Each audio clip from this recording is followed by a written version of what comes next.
Epilogue. 6 months later. Mason.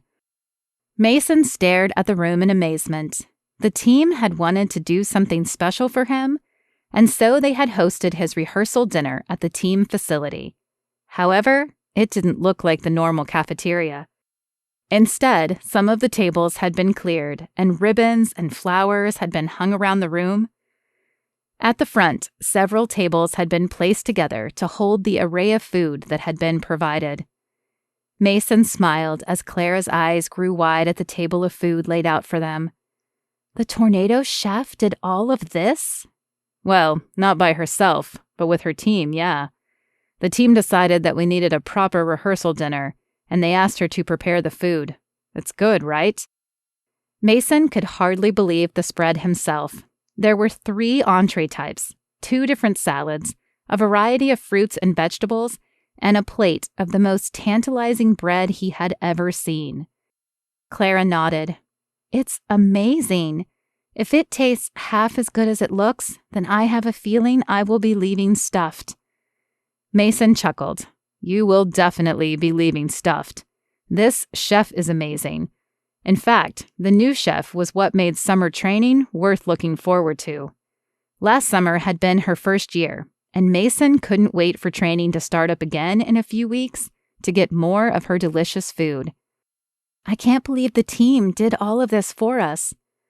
Believe it, Blaine said, appearing behind them with his new wife, Kinsey. They had married in April, and from the smile on Blaine's face, married life agreed with him. This team is about family, and you both are an important part. It will be good to have you playing again this year, Mason. Mason nodded and clapped Blaine on the shoulder.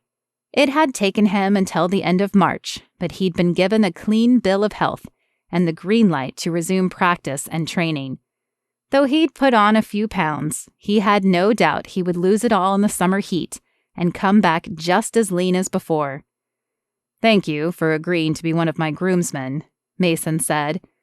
Duke was his best man, of course, but thankfully Blaine, Tucker, and Jefferson had agreed to stand with him as well. He wondered briefly where the others were. Other than his parents and Clara's father, Blaine was the first to arrive.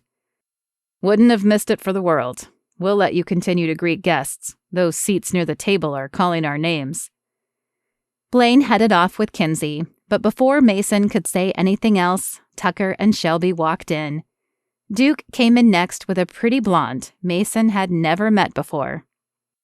You must be the mystery woman who has charmed my brother, Mason said, sticking out his hand and enjoying the blush that spread across Duke's face.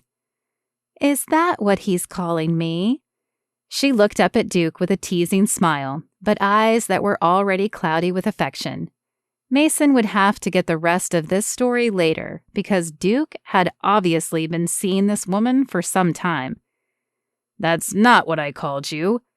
Duke shot Mason a burning stare. The woman just laughed and turned back to Mason and Clara.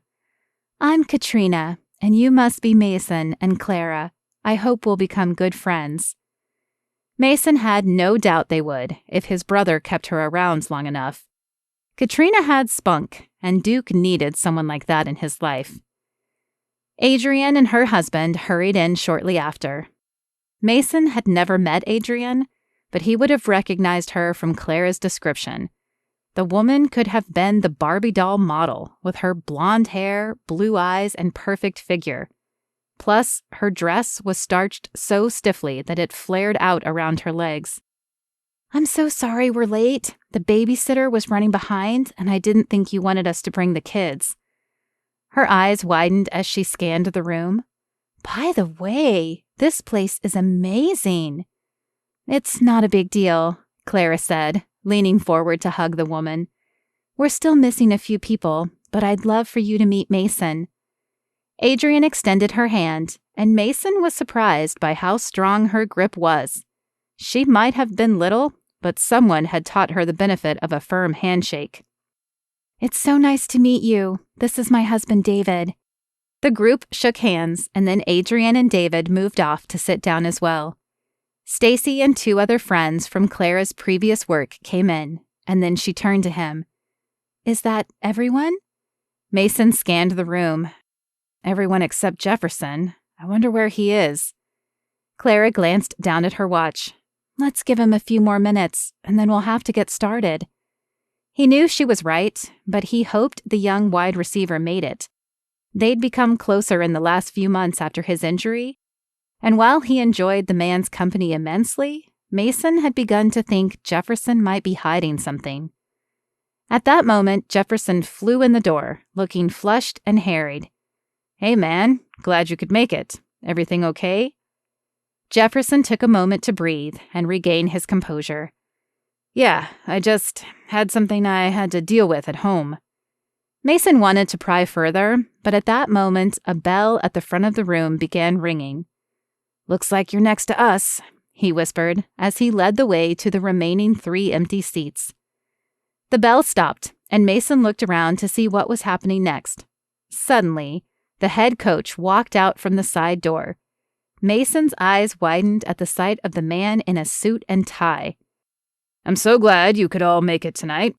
As you know, we are here to celebrate Mason's last night of freedom. Laughter erupted around the room, and the coach smiled at Clara. I'm just kidding. We all know that Mason is getting the better end of this deal. Clara, though you've only been with us for 6 months, you've become an important member of this team, and we're so glad that you've decided to continue with us. Hear, hear, Blaine added, lifting his glass in the air. That's why we wanted to throw this rehearsal dinner for you both, to say thank you for all that you've done. Now, some of you have tasted our head chef's food last summer, but she rarely made appearances. She and her team have worked hard to prepare the food you see before you, and before we dig in, I convinced her to come out and at least say hello. Lucia, can you come out here? Mason's eyes shifted to the side entrance.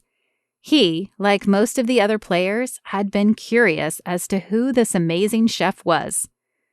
The door opened, and a petite woman with dark hair and olive skin stepped through. Next to him, he heard Jefferson suck in a breath, and he turned to look at him. You okay? She's gorgeous, Jefferson whispered. Mason smiled. Perhaps if things went well, Jefferson might be the next one of them to settle down with a wonderful woman. The woman stopped next to the coach and lifted a hand shyly. Hello, I am Lucia. I'm originally from Italy, but I am enjoying cooking for all of you. Congratulations to the happy couple. I hope you enjoy the food. Her voice was friendly, but her eyes were wide and round as if the sight of so many people terrified her. With her spiel finished, she flashed another wave and hurried back out the way she came. She seems very shy, Clara said. But boy, can she cook, Mason said. Come on, I think they're waiting for us to start the line. Mason filled his plate with more than he could possibly eat and suggested Clara do the same. They wouldn't clean their plates, but there was no way he wasn't trying a bite of everything. When everyone had their food, Blaine led them in a prayer, and then everyone dug in.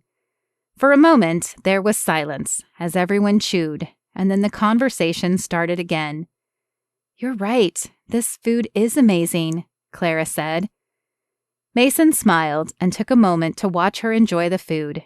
He never would have believed 7 months ago that Clara would not only come back into his life, but agree to be his partner for the rest of it. She paused, her fork almost to her mouth, as she caught him staring at her. What, do I have food on my face? No, he shook his head. You're beautiful. I just can't believe I finally get to marry you tomorrow.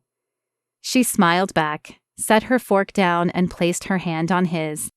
I've always heard that the best things are worth waiting for. I never agreed with that before, but I think they may just be right. Mason did too, as he looked around the room at their reconciled families and their friends. He knew that tomorrow would be just the start of the best years of his life. The end. If you loved Clara and Mason's story, I would love it if you would leave a review. It helps others take a chance on my books. And if you want to know what Jefferson is hiding and what's in store for him, Be sure to pre-order Second Chance Reception now.